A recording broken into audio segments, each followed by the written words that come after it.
Today I'm replacing the heater core hose connector on a 2001 Chevy Silverado with a V8. Simple, straightforward, easy, only needs a couple tools, but my engine's overheating and leaking fluid, and I found this hose hanging down here and it's broken off right there. So you may have the same problem, broken right there. So only tools you need are your heater hose connector, and in this particular case, part number 80409, Dorman 800-409 from O'Reilly. Need a hose quick disconnect, needle nose to pry out the broken part out of the hose, and then standard pliers to open the clamp. So we'll grab the hose. You can see it's broken off right there.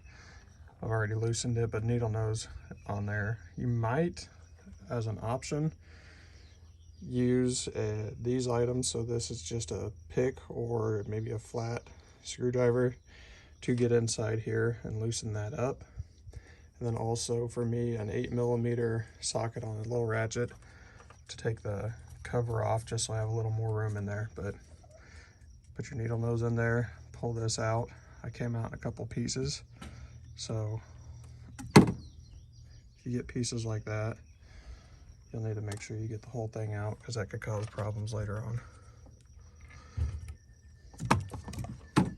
There we go.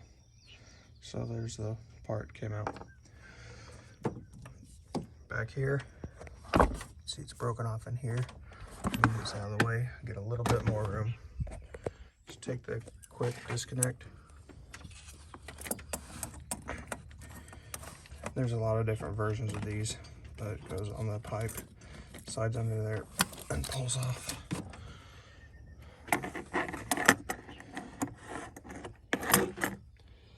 This is the part.